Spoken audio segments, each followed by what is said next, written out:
Good morning, Year 5. So today in literacy we are going to be looking at third person pronouns. So a third person pronoun includes he, she, it or they. It is different from a first person one that we've looked at before because that one is like I and me. And then a second person pronoun is you and yours. So we've looked at first before, so we're now going to flip it on its head and we're going to look at third person when we're talking about other people. Okay?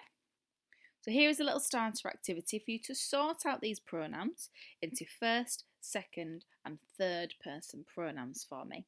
Okay, I want you to have a go, pause the video and have a go before I reveal the answers. Make sure you're not cheating, make sure you're honest and you have a go by yourself first. When you post it onto Dojo, tick the ones that you got right and I can see what you have got correct. Okay, so give you a couple of seconds to pause the video, have a go, and then I will reveal the answers.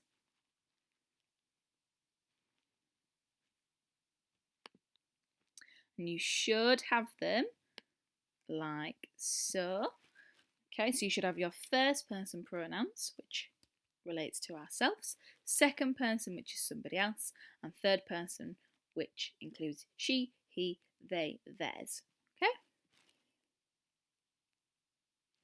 So here we have some sentences for us to change. Now I imagine a lot of us will be here today. I'd rather us all be on this one to start off with, just so we can get ultimate practice of what we need to be doing for our third person pronouns.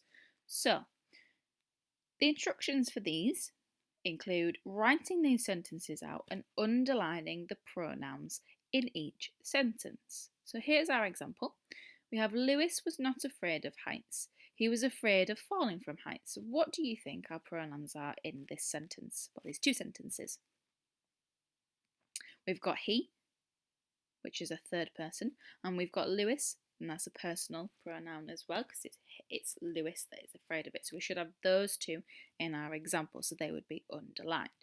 Now I want you to have a go at 1, 2, 3, 4 and 5. You'll notice that there are some of our class names in these sentences. I just thought it would make it a bit more exciting to have our class names in there as well.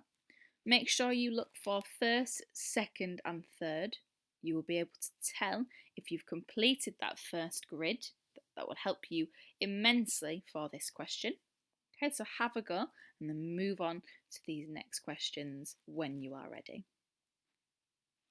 So these ones, you are going to rewrite the sentence and change it from third to first person. So they're already in third, which is what we need them in. But I want you to change them the other way around for me this time. So my example is Miss Bonnet was tidying her classroom because Miss P has said it was a mess. So then we've changed it into the first person, which is I was busy tidying my classroom because Miss P said it was a mess. So this is from my point of view this time because I have an I for the personal pronoun. So we've got Marley and Freya in this first sentence. So we need to change this one up into first person. And then we have to change this one into first person and this one also into first person. Okay? Then if you want to give yourself a challenge and see if you can impress me, see if you can explain how you know which personal pronouns these sentences are written in. So for example, I'm going to show you what I expect if you decide to do these three questions. So we've got Arlo. Of course we have to include Arlo in this. So Arlo was not afraid of water. He was afraid of getting wet.